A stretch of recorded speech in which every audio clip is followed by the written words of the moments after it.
मी उत्तमजी कांबळे यांना विनंती करेन की आपण स्थानपन्न व्हावं.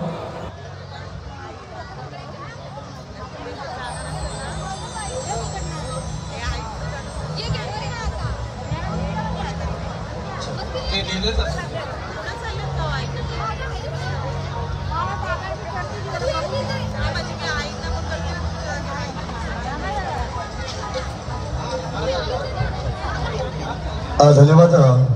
या ठिकाणी नुकताच ज्यांचं आगमन झालंय, खऱ्या अर्थाने आपण ज्यांची आतुरतेने वाट पाहत होतो ते सकाळ वृत्त समूहाचे संचालक व संपादक म्हणून ज्यांनी 20 वर्ष काम पाहिलं व देवीदासी मुक्ती कर्नाटक करण्यासाठी अग्रेसर असणारे व्यक्तिमत्व आणि सध्या संपूर्ण महाराष्ट्रामध्ये संविधानाचे जागर करणारे आदरणीय संपादक, अध्यापक, साहित्यिक आणि सुप्रसिद्ध व्याख्याते आणि विचारवंत आदरणीय उत्तमजी कांबळे सरांच्या ठिकाणी आगमन झालेले, त्यांचं मनपूर्वक स्वागत.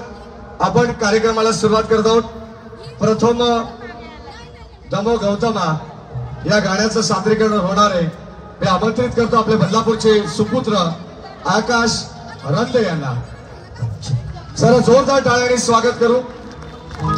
आवाज येत नाही टाळ्यांचा.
अमृताच्या वैभवशाली जाऊन या आश्रमात, जाऊन या आश्रमात. प्रथम नमो गौतमा चला हो, प्रथम नमो गौतमा,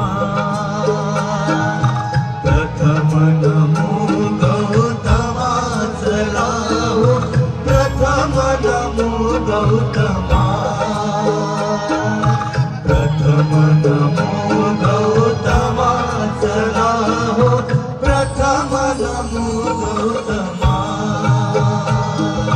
प्रथम नमो गौतमा चला हो, प्रथम नमो गौतमा. थँक्यू. जोरदार टाळ्या वाजवा सगळ्यांनी. अतिशय चांगल्या गीतांनी सुरुवात केलेली आहे. मी साधरणीय उत्तमजी कांबळे यांना विनंती करेन की त्यांनी आजच्या व्याख्यानाला सुरुवात करायची. ते 84व्या साहित्य संमेलनाचे अध्यक्षही होते. ही गोष्ट सांगायला मी विसरणार नाही त्यांची. मी जरा आपल्या सगळ्या मॅनेजमेंट टीमच्या पदाधिकाऱ्यांना विनंती करेन की आपण जरा थोडंसं जरा मागे व्हाल आणि बसून जर त्यांचं प्रवचन ऐकाल तर जरा बरं होईल. मी सगळ्या मॅनेजमेंट टीमच्या सगळ्या कार्यकर्त्यांना विनंती करेन की आपण बसून घ्या आणि ज्यांच्याकडे VIP पास आहे त्यांना सोडा. आणि आत्ता उत्तमजी कांबळे यांचं सुमधुर असं प्रवचन होत आहे. आपण सर्वांनी नीट लक्ष देऊन ऐकायचं आहे.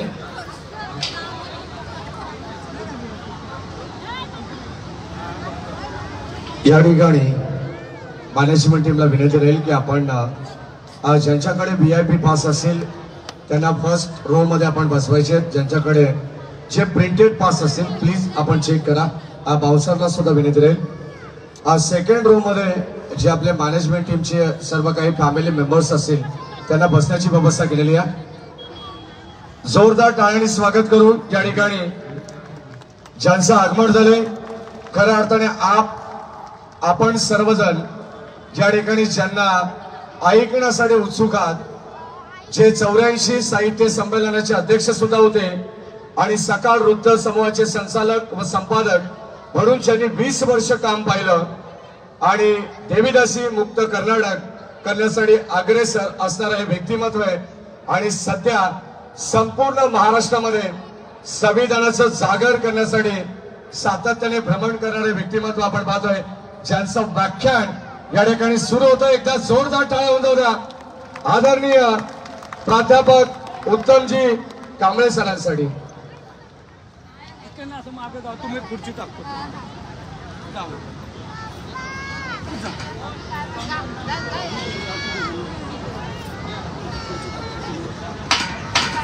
सर्व उपस्थित भीम सैनिकांचं सहर्ष मनपूर्वक स्वागत.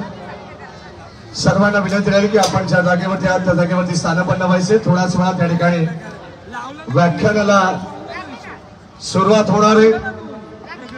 संपादक, अध्यापक, साहित्यिक आणि सुप्रसिद्ध व्याख्याते तथा विचारवंत आदरणीय उत्तमजी कांबळे सर. आजचा विषय आम्ही भारतीय लोक, the people of India.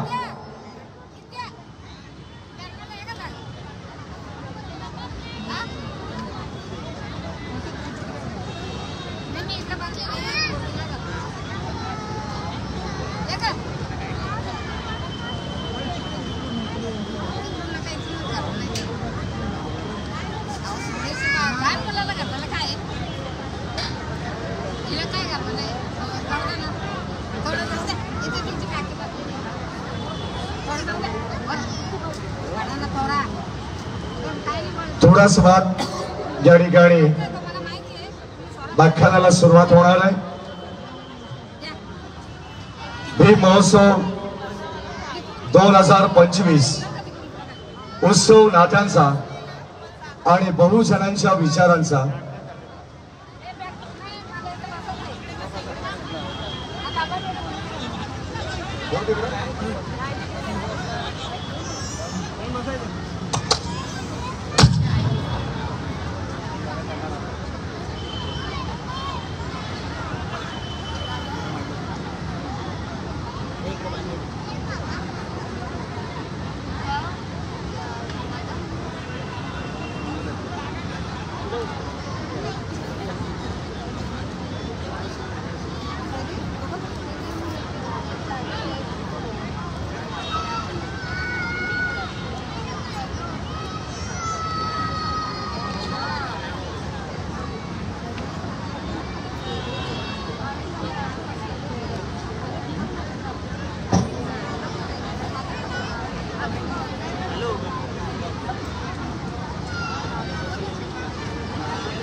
Hello hello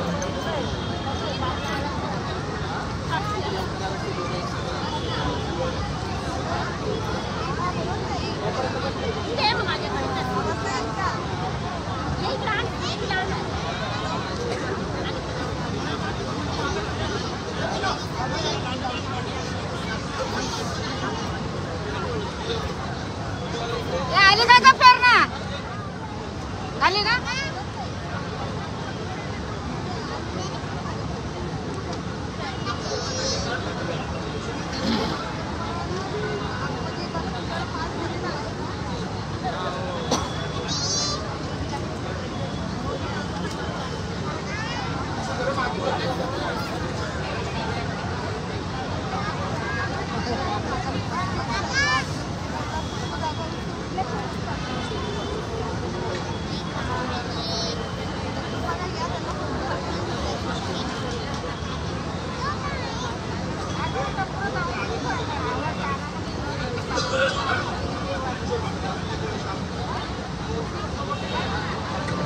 Konkan विभाग मतदारसंघाचे सन्माननीय आमदार ज्ञानेश्वरजी म्हात्रे येथे आगमन झालेले आहे।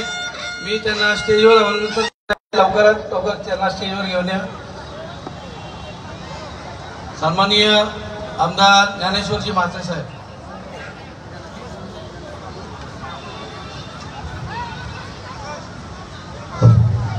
सुस्वागतम सुस्वागतम सुस्वागतम। या महोत्सवाला भेट देण्यासाठी कोकण शिक्षक विभाग मतदारसंघाचे लोकप्रिय दमदार आमदार आदरणीय ज्ञानेश्वरजी बारकू म्हात्रे सरांच्या ठिकाणी आगमन झाले। त्यांचे मनपूर्वक स्वागत।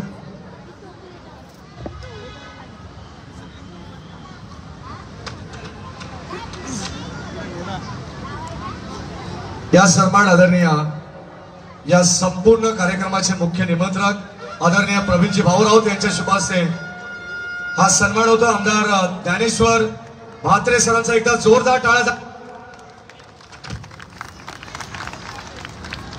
कोकण शिक्षक विभाग मतदारसंघाचे लोकप्रिय दमदार आमदार आदरणीय ज्ञानेश्वरजी बारकू म्हात्रे सरांच्या ठिकाणी हा सन्मान होत आहे। या ठिकाणी म्हात्रे सरांना विनंती आहे की आपण या कार्यक्रमाला आपण शुभेच्छा द्याव्यात।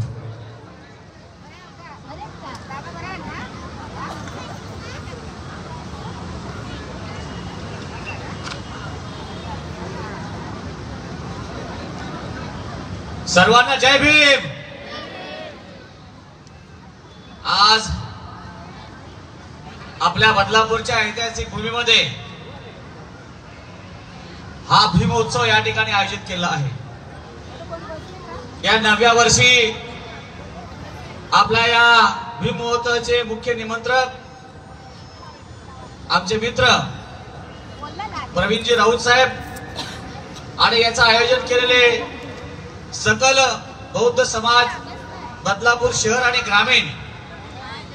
मित्रांनो, या बदलापूर भीम महोत्सवानिमित्त मला खरंच सांगावंसं वाटतं की ज्या बदलापूर शहरामध्ये डॉक्टर बाबासाहेब आंबेडकर यांनी शिवजयंतीच्या उत्सवानिमित्त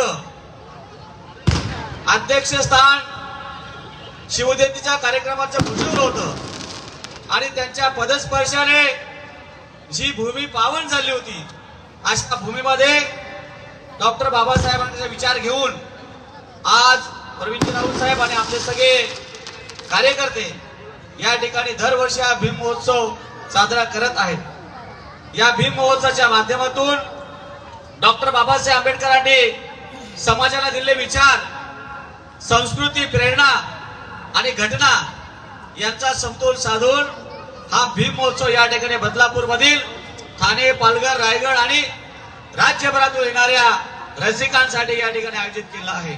मी प्रवीणजी आपल्या सगळ्या कार्यकर्त्यांना शुभेच्छा देतो आणि हा भीम महोत्सव मोठ्या उत्साहाने भविष्यामध्ये असाच आपल्या हातून दरवर्षी होत राहू अशा शुभेच्छा देऊन या ठिकाणी थांबतो। जय हिंद, जय महाराष्ट्र। धन्यवाद आदरणीय आमदार ज्ञानेश्वर म्हात्रे सरांचा या ठिकाणी विशेष सन्मान सुद्धा झालेला आणि त्यांचे विचार सुद्धा त्यांनी या ठिकाणी मांडलेले आहेत आणि संपूर्ण कार्यक्रमाला त्यांच्या वतीने शुभेच्छा देण्यात आलेल्या आहेत। त्यांचा मनपूर्वक आभार।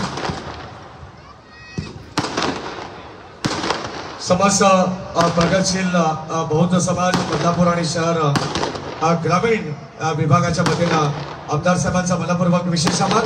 आणि आपण या ठिकाणी ज्यांना खऱ्या अर्थाने ऐकण्यासाठी उपस्थित आहात, ज्यांचे विचार ऐकण्यासाठी आपण उपस्थित आहात, ज्यांचं व्याख्यान या ठिकाणी थोडक्यात आपल्याला अतिशय चांगल्या पद्धतीने आपल्याला या ठिकाणी सांगण्यासाठी उपस्थित असलेले आपल्या सर्वांचे आदरणीय उत्तमजी कांबळे सर या ठिकाणी उपस्थित आहेत। आजचा विषय आम्ही भारतीय लोक, द पीपल ऑफ इंडिया।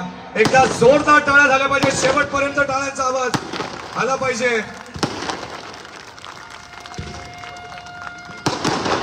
आणि यापुढील आवाज असणारे आदरणीय उत्तमजी कांबळे सर।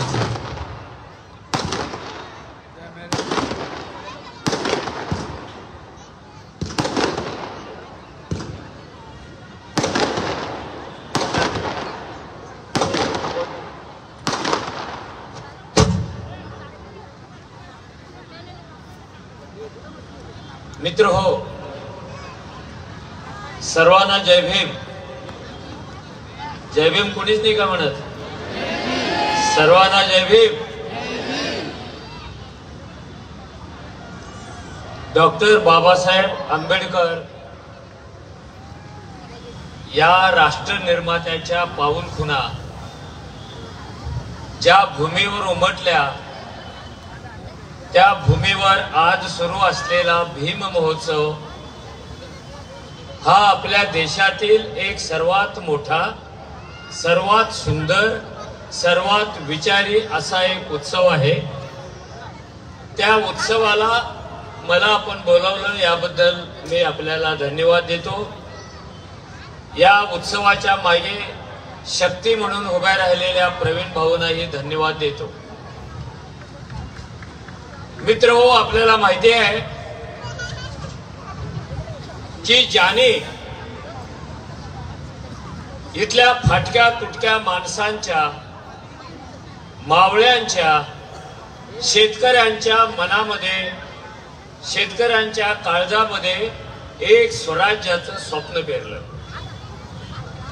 आणि कोणतीही सत्ता नसताना, कोणतीही हत्यारी नसताना, कोणतीही परंपरा नसताना अतिशय अल्प वयामध्ये केवळ आणि केवळ लोकांच्या मनातल्या इच्छेला आकार देऊन ज्यांनी स्वराज्याची स्थापना केली त्या छत्रपती शिवाजी महाराजांना मी प्रथम अभिवादन करतो।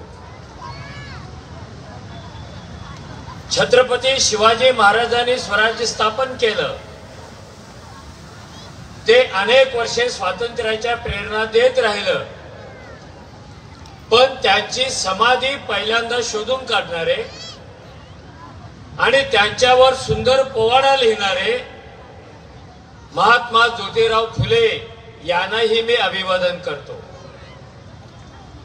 पुढे 1927 मध्ये या देशात समता यावी, बंधुता यावी, समानता यावी म्हणून ज्याने महाडच्या चौदार तळ्याच्या काठावर या देशाला विषमता शिकवणाऱ्या मनुस्मृतीची होळी केली आणि 2 दिवसांनी आपल्या कार्यकर्त्यांच्या समोर रायगडचा किल्ला चढत असताना पहिल्यांदा जय शिवाजी जय भवानी ही घोषणा ज्यांनी दिली त्या डॉक्टर बाबासाहेब आंबेडकरांनाही अभिवादन करतो. मित्र हो, आपल्याला माहिती आहे हा देश अनेक वर्षे सटवीने लिहिलेल्या भविष्यावर चालत आलेला आहे. इथे जन्माला येणाऱ्या प्रत्येकाचं भविष्य सटवी लिहिते आणि आपण असं मानतो की सटवीनं लिहिलेलं भविष्य कधीच खोटं ठरलेलं नाही. ही अशी देवी आहे की जी शाळेत गेली नाही पण तिला लिहिता येतं, जिचं लग्नच कधी झालं नाही पण ती सगळ्या पोराटारांचं भविष्य लिहिते आणि तिचं भविष्य कधीच खोटं ठरलं नाही. असं कोणतं भविष्य ती लिहित होती की जे कधी खोटंच ठरलं नाही? कोणतं भविष्य ती लिहित होती? ती सांगत होती या देशामध्ये ब्राह्मणाच्या पोटी ब्राह्मण जन्माला येणार आणि तिचं भविष्य खरं ठरायचं आणि ब्राह्मणाच्या पोटी ब्राह्मण जन्माला यायचा, क्षत्रियाच्या पोटी क्षत्रिय जन्माला यायचा, महाराच्या पोटी महार जन्माला यायचा, मुस्लिमांच्या पोटी मुस्लिम जन्माला यायचा आणि सटवी सक्सेस होत होती. सगळ्या दुनियेचं भविष्य सांगणाऱ्या सटवीला एक गोष्ट कधीच कळली नाही आणि तिनं कधीच भविष्यवाणी केली नाही, ती म्हणजे या देशात महाराच्या पोटी एक पोरगा जन्माला येईल आणि तो देशाची राज्यघटना लिहिल असं भविष्य सटवीनं कधीच लिहिलं नव्हतं आणि जे लिहिलं नव्हतं ते खरं ठरलं. म्हणून बाबासाहेबांचा जन्म म्हणजे इथल्या परंपरा चालवणाऱ्या सटवीचा मृत्यू. बाबासाहेबांचा जन्म म्हणजे उजेडाचा जन्म आणि अंधाराचा मृत्यू. याच बाबासाहेबांनी या देशाला एकसंध ठेवणारी, या देशाला मानसिक आणि सर्व प्रकारच्या गुलामगिरीतून मुक्त करणारी, या देशातील माणसाला माणूस म्हणून मान्यता देणारी अशी एक राज्यघटना लिहिली जिला आता 75 वर्षे पूर्ण होत आहेत. ही जी राज्यघटना आहे हा खऱ्या अर्थाने मुक्ती ग्रंथ आहे. इथल्या कायद्याने माणसाची वेगळ्या वेगळ्या गोष्टीतून मुक्तता केली, पण गुलामीतून मुक्तता, मानसिक गुलामीतून मुक्तता करण्याचं काम बाबासाहेबांच्या राज्यघटनेने केलेलं आहे. या राज्यघटनेचा आत्मा म्हणजे राज्यघटनेचं प्रियांबल. या राज्यघटनेचा सारांश म्हणजे राज्यघटनेची उद्देशिका. सुरुवातीला तिच्यामध्ये 100-150 शब्द होते. नेहरूंनी पण तिचं ड्राफ्टिंग केलेलं होतं.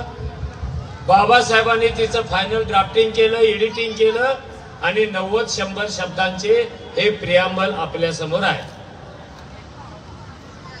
या प्रियांबलची सुद्धा एक गंमत आहे. या जगाच्या पाठीवर जिथे जिथे लोकशाही आहे तिथे तिथे राज्यघटना आहे आणि जिथे जिथे राज्यघटना आहे ती कुणाला तरी अर्पण केलेली आहे.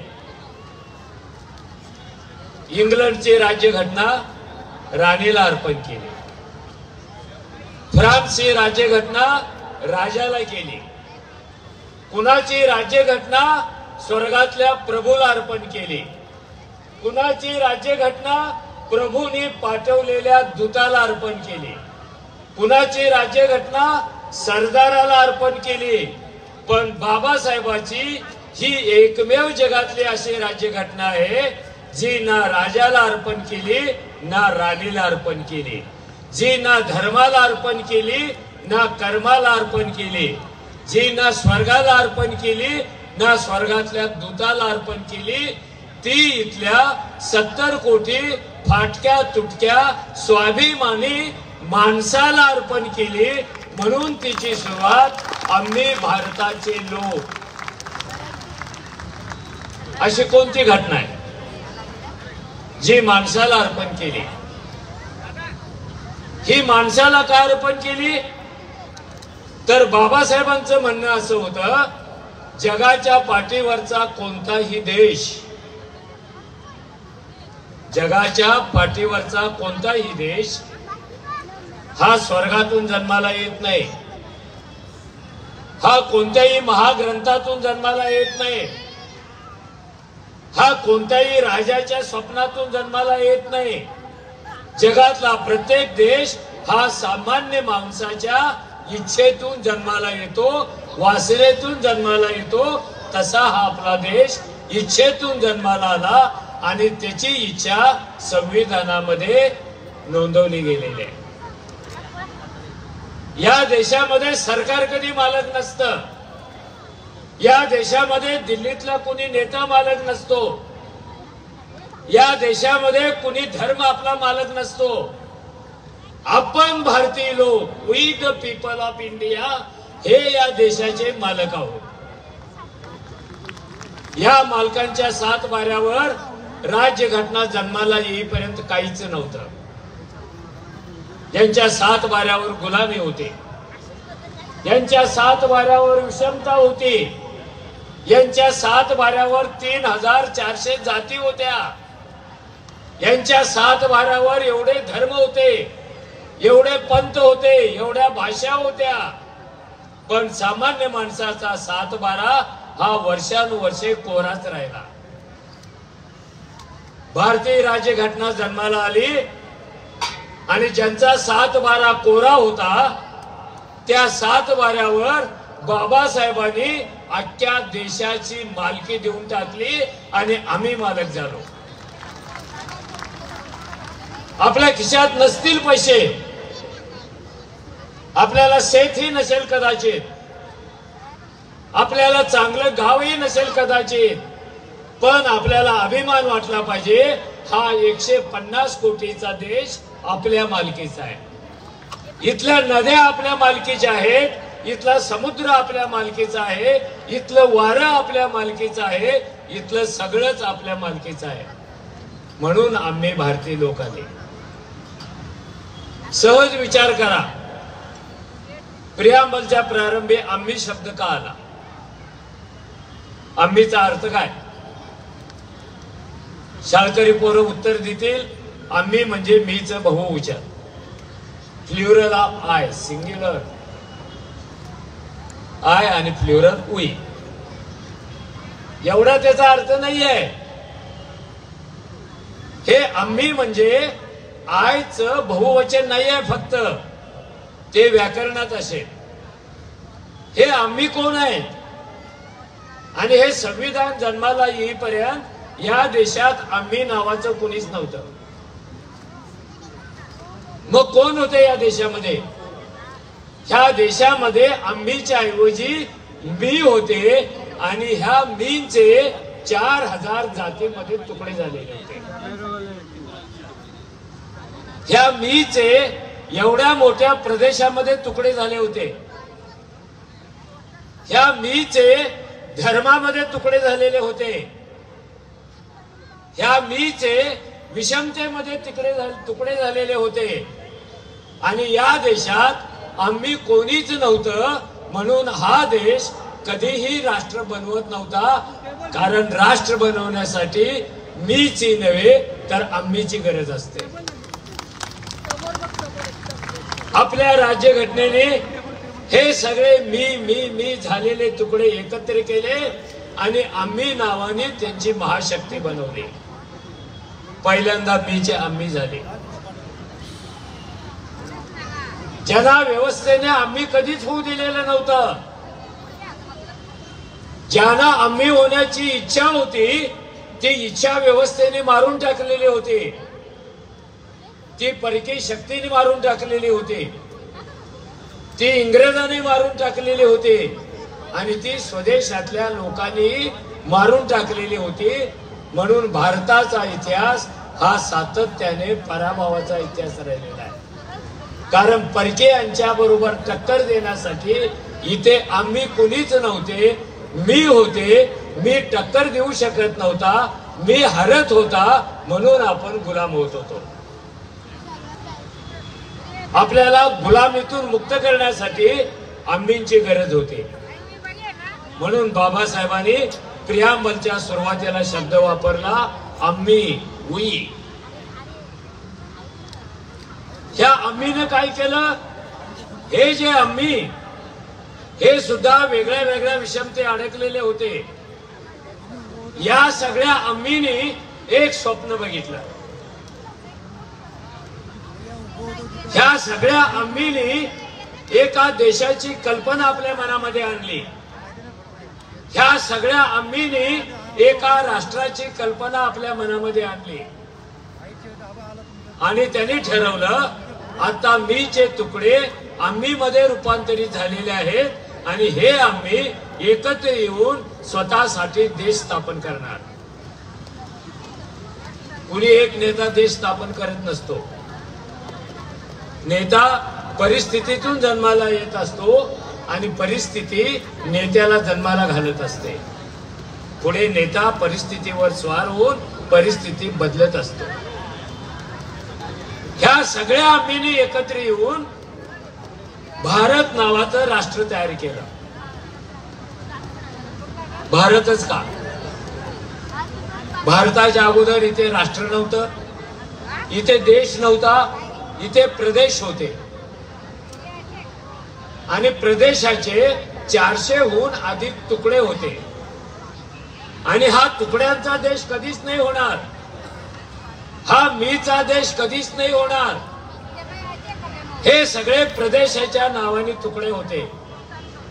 राज्यघटना जन्माला येण्यापूर्वी इथे भारतीय नव्हता, तर कुणी कर्नाटकी होता, कुणी महाराष्ट्रीयन होता, कुणी गुजराती होता, कुणी बंगाली होता, कुणी काश्मीरी होता, कुणी बिहारी होता, कुणी गुजराती होता, पण भारतीय कुणीच नव्हतं. आणि भारतीय कुणी नव्हतं म्हणून देश स्थापन होत नव्हता. देश स्थापन होण्यासाठी एका विचाराने, एका स्वप्नाने, सांस्कृतिक सलगतेने, भौगोलिक सलगतेने बांधले गेलेले लोक असावे लागतात, जे आपल्याकडे कधीच नव्हते. हे प्रदेशात विभागलेले, हे प्रदेशात बाटलेले सगळे लोक एकत्र आले आणि त्यांनी स्वतःला नाव दिलं भारतीय. आजपासून मी कर्नाटकी नाही, मी गुजराती नाही, मी बंगाली नाही, कारण मी भारतीय आहे. कारण बाबासाहेबांनी मला या देशाचा मालक केलेला आहे, गुलामाचा मालक झालेला आहे. हे लोक, आम्ही भारतीय लोक, हे लोक काय भानगड आहे? लोक शब्द का आला आपल्या प्रियांबल मध्ये? माणसं शब्द का नाही आला? आम्ही भारतीय माणसं असं का नाही आलं? आम्ही भारतीय लोक आलेला आहे. आम्ही भारतीय समूह का नाही आला? आम्ही भारतीय लोक आलेले आहेत. कारण संविधान जन्माला येण्यापूर्वी भारतामध्ये 35 कोटीहून अधिक लोक माणसं होती, पण इथे लोक कोणीच नव्हते. या संविधानाने माणूस ते लोक असा एक मोठा प्रवास घडवला. माणूस म्हणून कुणी जन्माला येतो, पण लोक म्हणून जगण्यासाठी तुम्हाला राजकीय हक्क असावे लागतात, तुम्हाला तुमचा देश असावा लागतो, तुम्हाला तुमची राज्यघटना असावी लागते, तुम्हाला तुमचं स्वातंत्र्य असावं लागतं. त्याशिवाय तुम्ही लोक बनू शकत नाही. म्हणून ह्या सगळ्या माणसांना आपल्या राज्यघटनेचं लोकात रूपांतर केलं आणि हे पहिले 3 शब्द आम्ही भारतीय लोक, इथून आपल्या राज्यघटनेची सुरुवात होते, प्रियांबलाची सुरुवात होते. हे जे आम्ही भारतीय लोक आहेत, हे आता महापराक्रमी लोक आहेत. यांच्यावर कोणी दैवी शक्ती आता राज्य करत नाही, यांच्यावर कुणी मनू आता राज्य करत नाही. यांच्यावर कुणी पुराण आता राज्य करत नाही, कारण घटनेने आपल्याला गॅरंटी दिली, धर्म तुमच्या घरात ठेवा आणि माणूस तुमच्या मनात पेरा. माणूस मनात, माणूस हृदयात, माणूस ग्रंथात आणि धर्म घरात. हे सगळं सामर्थ्य कुठून येतं? आणि हे सामर्थ्य समतेच्या रूपाने सर्वांच्या वाट्याला आलेलं आहे. समता ही अशी गोष्ट आहे, राज्यघटनेमधली कायद्यासमोर सगळे समान आहेत. कायद्यासमोर सगळ्यांना समान ठेवण्याचं आश्वासन 1857च्या बंडानंतर इंग्लंडच्या राणीने पहिल्यांदा दिलं होतं. आपल्याला माहितीच नाही, इंग्रजांची सत्ता हुसकून लावण्यासाठी इथे बंड झालं आणि ते बंड मोडल्यानंतर इंग्लंडहून राणीने एक जाहीरनामा काढला लोकांना शांत करण्यासाठी, बंड मोडण्यासाठी. आणि त्या जाहीरनाम्याचं पहिलं वाक्य होतं, ही इंग्लंडची राणी भारतातील आपल्या लेकरांना या पुढे कायद्यांसमोर सर्वांना समान वर्तणूक दे.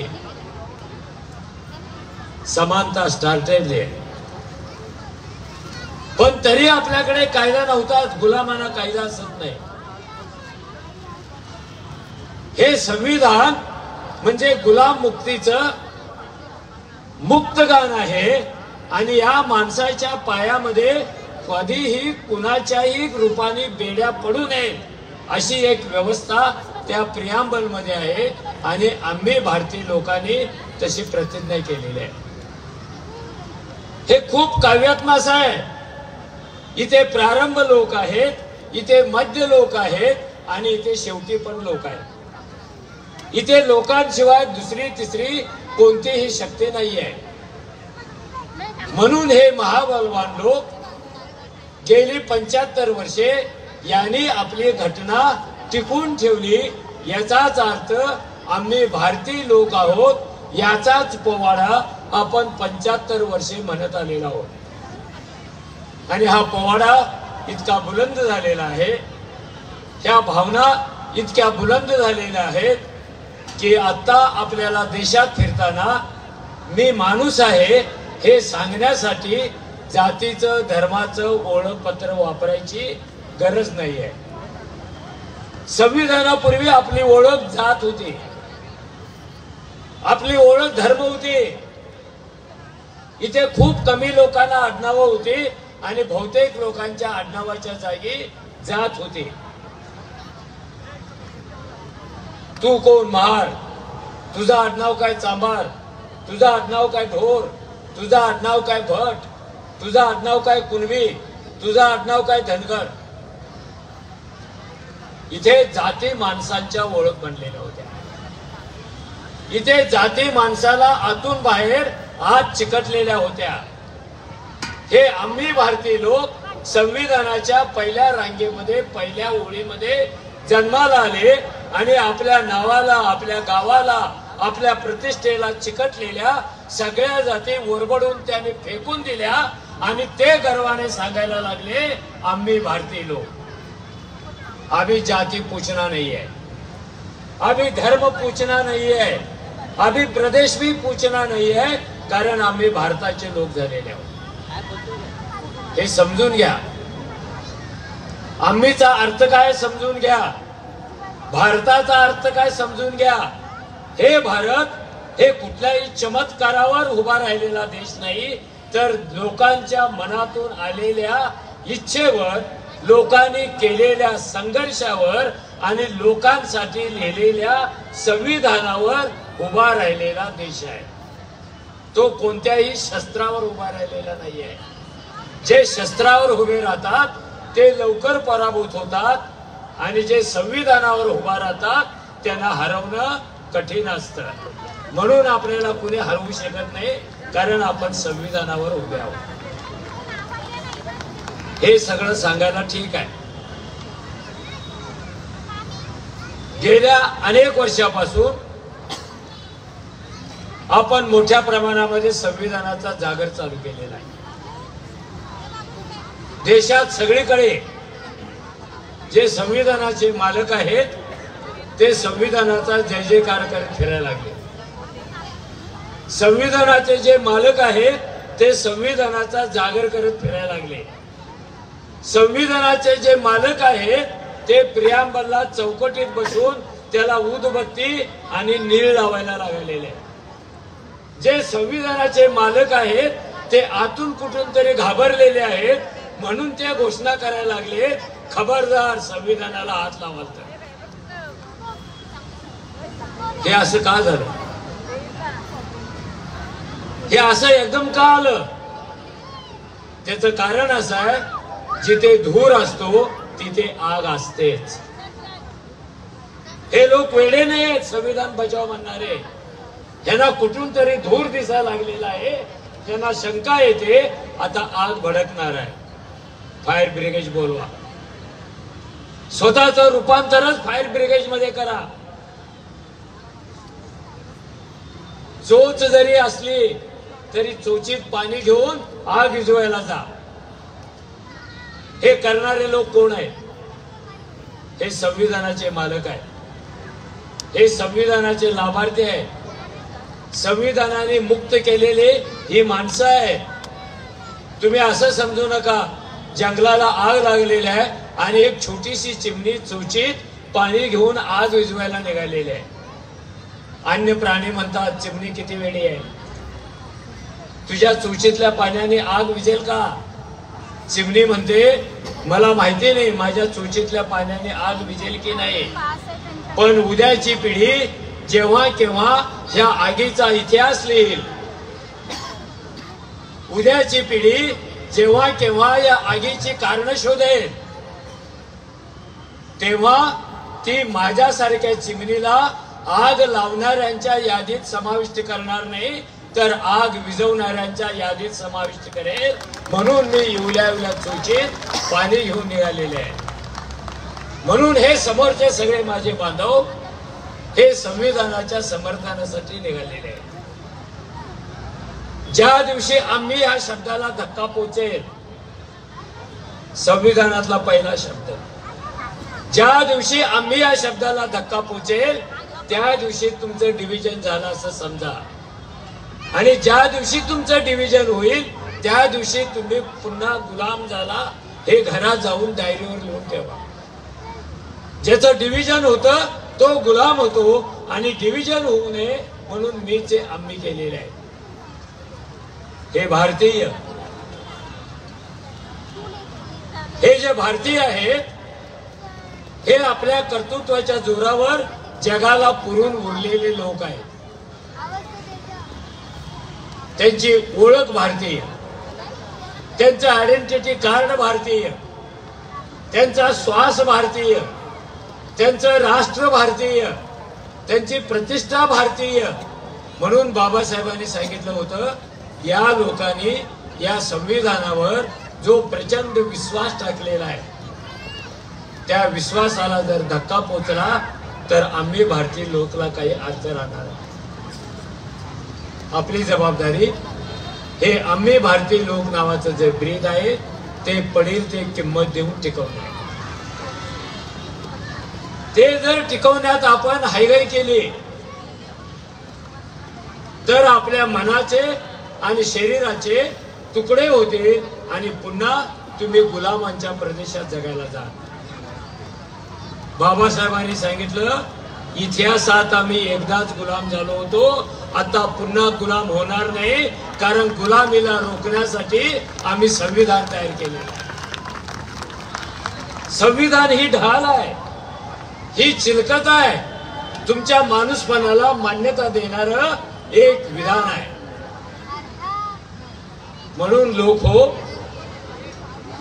तुम्ही स्वतःतलं आम्ही पण टिकवा, तुम्ही स्वतःतलं लोक पण टिकवा, तुम्ही स्वतःतलं भारतीयत्व टिकवा. आणि ते टिकवण्यासाठी प्रियांबलचा अर्थ पुन्हा पुन्हा समजून घ्या. प्रियांबलची शेवटची ओळ काय? तुम्ही प्रियांबल वाचलं नसेल तर जरूर वाचा, कळत नसेल तर समजावून घ्या.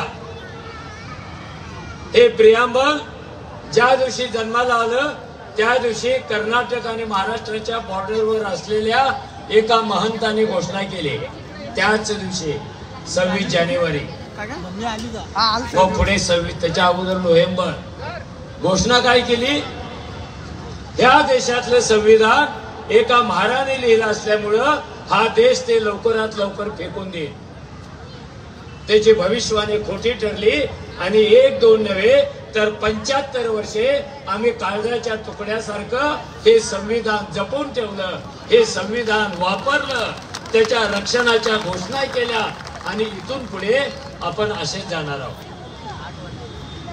ज्याला संविधान नसतं तो माणूस गुलाम असतो. ज्याला संविधान नसतं तो माणूस गुलामाच्या बाजारात विकला जातो. ज्याला संविधान नसतं त्याला स्वतःची सावली पण नसते. हे चोहो बाजूने येणारे हे जे आम्ही भारतीय लोकांच्या मार्गातले अडथळे आहेत, त्या अडथळ्यांचा आपण पुन्हा पुन्हा पुन्हा पुन्हा विचार करायला पाहिजे. ए चिकू खाऊ आणू का तुला? यानंतर गाण्याचा कार्यक्रम आहे खाऊ आणू का? आणि मला माहिती आहे सगळ्यात प्रिय तुम्हाला गाणं आहे. हा? मला 40च मिनिटं दिलेली आहेत, पण मला हे भाषण करायला कमीत कमी 2 तास लागत असतात.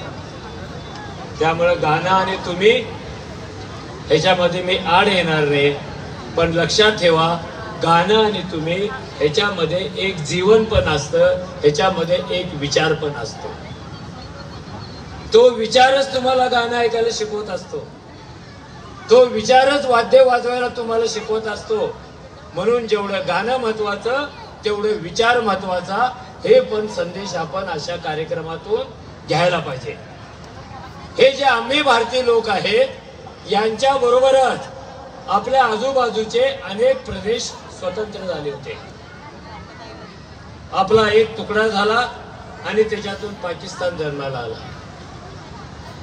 पाकिस्तानची पण राज्यघटना आहे, पण ती त्यांच्या परमेश्वराला अर्पण केलेली आहे. आपल्या आजूबाजूलाच ब्रह्मदेश जन्माला आला, तो स्वतंत्र झाला ब्रिटिशांच्या गुलामीतून. अजून कोण तरी ब्रिटिशांच्या सत्तेतून मुक्त झाले आणि प्रत्येकाने आपल्या आपल्या राज्यघटना लिहिलेल्या आहेत.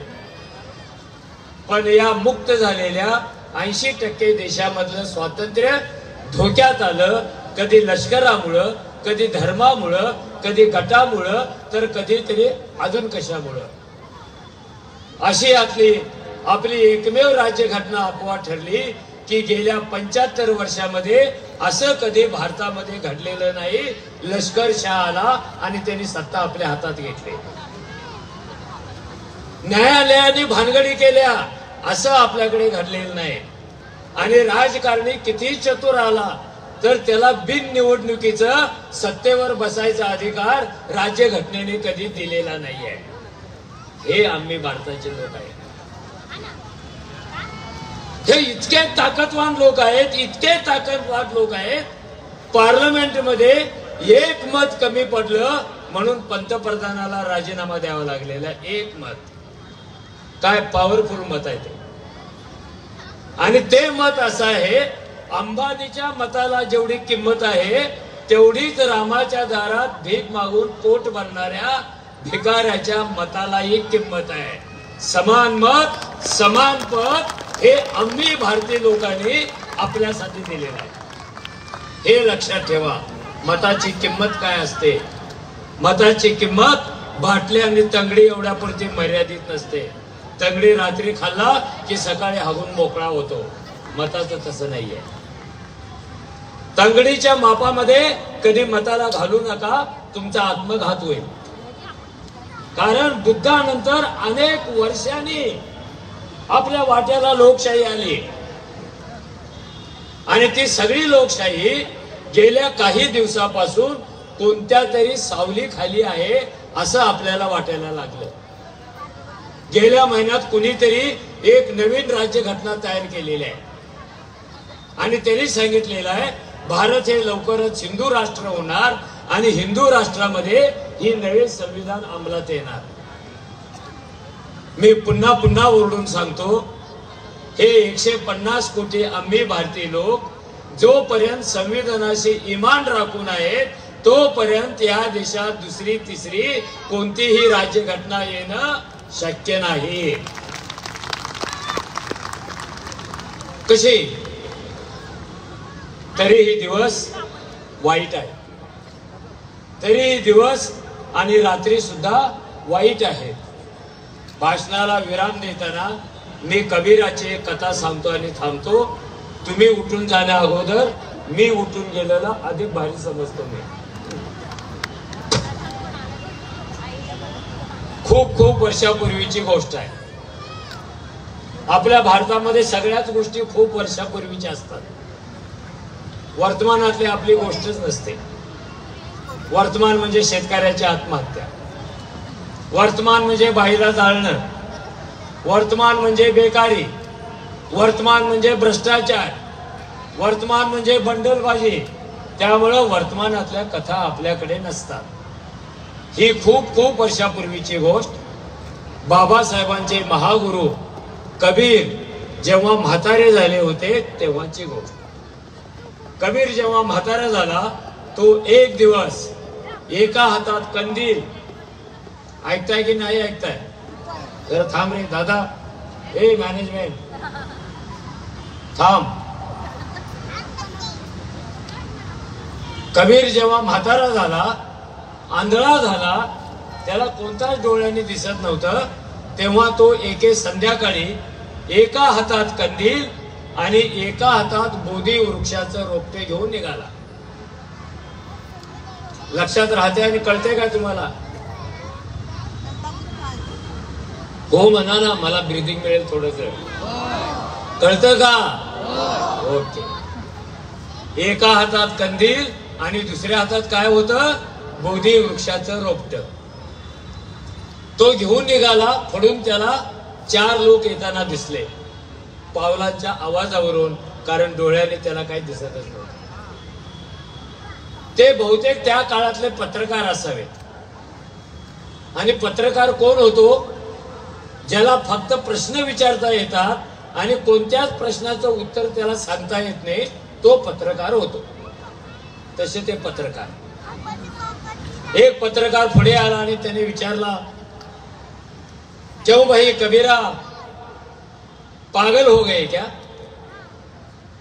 अरे तू आंधळा आहेस आणि हातात कंदील घेऊन चाललास. कबीर म्हणाला, ये सच है कि मैं अंधा हूं, ये सच है कि मैं अंधा हूं, और ये जो लालटीन है वो मेरे लिए नहीं है. हा कंदील माझ्यासाठी नाही आहे, कारण जगाच्या पाठीवर ज्याला दोन्ही डोळ्यांनी दिसतं तेच लोक अपघात करतात. आंधळा कधीच अपघात करत नाही, आणि डोळसाने अपघात करू नये म्हणून त्यांच्यासाठी कंदील आहे. ज्यांना दिसतं त्यांच्यासाठी कंदील. तू चालला कुठे? तो म्हणाला, मैं उधर जा रहा हूं, उधर, उस तरफ. पत्रकारांनी पुन्हा विचारलं, अरे भैया उधर क्या है? तो म्हणाला, पता नाही. तिकडे ना, तिकडे लांब लांब, तिकडे पोखरण. पोखरण माहित आहे? जेव्हा भारताने पहिली अणु चाचणी केली ती पोखरण मध्ये केली. उधर पोखरण आहे. तिसरा प्रश्न विचारला, अरे पोखरण मध्ये काहीच नाहीये, अणुस्फोटामुळे सगळी वाळू माती निकामी झाली, जमिनीच्या गर्भाशयाच्या चिंधड्या चिंधड्या झाल्या, तिथे काहीच उगवत नाही, तू तिकडे का चाललास? कबीर म्हणाला, त्या जमिनीची व्यवस्था अशी झाली म्हणूनच मी तिकडे चाललो. अरे हातात बोधी वृक्षाचं रोपट का?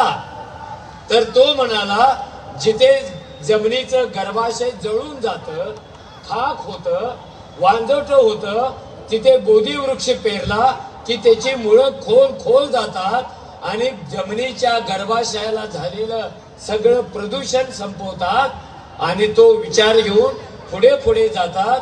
तिथे पुन्हा काहीतरी उगवायला लागतं, तिथे अंकुर फुटायला लागतो. म्हणून बोधी वृक्षाचं रोपट मी तिकडे घेऊन निघालेलो आहे. मैं पडा अकेला अंधा आदमी. मी एकच आंधळा कबीर आहे. माझ्याकडे एकटंच रोपट लावू शकतो. तुम्ही तर अनेक जण आहात, प्रत्येकाने असं प्रतिज्ञा करायला पाहिजे, मी पण बोधी वृक्षाचं एक रोपटे घेऊन जाईल आणि मी ते अशा जागी पेरेन की त्याची मुळं, त्याच्या फांद्या, त्याची पानं, त्याचा प्राणवायू बाबासाहेबांनी दिलेल्या राज्यघटनेला कायम सुरक्षित ठेवेल.